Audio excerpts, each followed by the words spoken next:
bienvenidos a nuestra edición de Notidiario para el día de hoy. El Buró de Telecomunicaciones, BTAMP, informó que para el 1 y 2 de noviembre subirán los precios de los servicios de agua, electricidad, gas, gasolina y gasoil. Desde el mes de septiembre se está hablando de un aumento sustancial en el precio internacional del petróleo y sus productos derivados. Esto se traduce en un aumento fuerte en el precio de la energía y combustible. Para determinar y calcular el precio de ventas del mes de noviembre se toma en cuenta la reserva de combustible disponible del mes de septiembre. En Curazao, los precios también van a subir y serán los consumidores finales quienes pagarán posteriormente la suma total de cada aumento. De igual manera, el precio del agua y la electricidad subirán, ya que estos requieren principalmente del combustible para su producción. El día 1 de noviembre, el precio de la electricidad subirá, por ejemplo, 1 centavo y el agua 8 centavos, así como el día 12 de noviembre, el precio de la gasolina subirá 1,5 centavos, el gasoil 11 centavos, el gas pequeño subirá 2 florines y el gas grande subirá con 10 florines. El día de ayer, la Corte de Rotterdam dictó sentencia en el caso del envío de 8 kilos de droga desde Colombia a Holanda. Un detalle que el juez usó como prueba fue el viaje que realizó el acusado el día 2 de octubre de 2018 a Colombia y continuó el 30 de diciembre del mismo año a Curazao. El abogado defensor afirmó que es insólito utilizar este viaje, que fue en el 2018, como prueba, ya que la confiscación de la droga se realizó en febrero del 2019. El acusado negociaba con bolsas plásticas reciclables y aparentemente quedaron confiscadas en una oportunidad en Colombia. Después llegó un cargamento de bolsas plásticas a Holanda y encontraron en el medio del cargamento aproximadamente 8 kilos de cocaína escondidos, dando motivos suficientes para intervenir en el teléfono del acusado y concluir que tenía conversaciones referentes al transporte de la droga.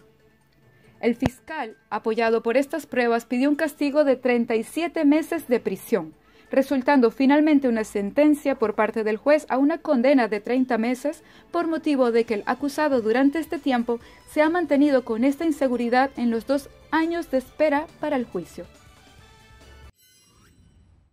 El día de ayer, la ministra de SOAE, señora Ruth Mila Larmoni Cecilia, ha anunciado que se extenderá hasta diciembre el periodo de ayuda enfocado en quienes hayan perdido sus empleos motivado a los estragos del COVID-19 en la isla, mientras que se retomará a partir de enero del 2022 el sostén social regular denominado Understand. El ministro, señor Van der Horst, ha explicado que desde marzo del 2020 hasta diciembre del 2021, el costo total de lo destinado en ayuda social alcanza la cifra de los 70 millones de florines, entre recargos a las tarjetas de alimentación, dinero entregado para sostén y el programa Cuminda Cayente, los cuales contarán para los meses de noviembre y diciembre el apoyo de varios ministerios en colaboración a SOAE para completar los 14 millones de florines que se requerían para extender la ayuda hasta finales de año, a pesar de que habían indicado que lo suspenderían en el mes de octubre debido a los factores económicos que a su vez enfrenta el gobierno de Curazao.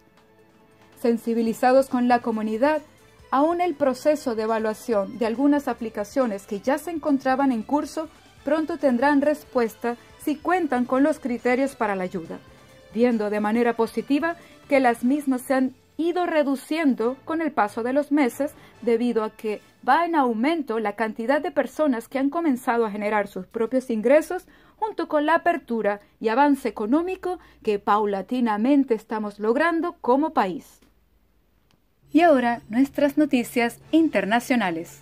La serie de Amazon sobre la vida de Diego Maradona vio la luz. Los 5 primeros episodios de Sueño Bendito se pueden ver en 250 países desde el viernes, día en el que se cumplen 61 años del nacimiento del exfutbolista fallecido en 2020. Los actores argentinos Nazareno Casero, Juan Palomino, Juan Cruz Romero y Nicolás Goldschmidt fueron los encargados de ponerse en la piel de Maradona en las distintas etapas de su vida y su carrera. Una gran responsabilidad, una gran alegría, una gran felicidad y una gran sensación de soledad, porque para entender a Maradona primero hay que entender el contexto político, social y económico que vivió y después esa gran profunda soledad. La soledad de Maradona no se lo deseo a nadie. Me parece que esa es la clave, así que estoy muy agradecido que esa soledad se haya transformado en otra cosa. La tira promete reflejar los triunfos y retos del legendario jugador de fútbol, desde sus humildes comienzos en la ciudad de Villafiorito hasta su revolucionaria carrera por el Barcelona y Napoli. También mostrará su papel clave como líder de la selección argentina, ganadora de la Copa Mundial en México 1986. Yo estoy seguro que la gente va a tener lo que está esperando con la serie, me da la sensación. Es una serie de un héroe épica. La serie fue filmada en locaciones de Argentina, España, Italia, Uruguay y México, y cuenta con 10 episodios de 1 hora.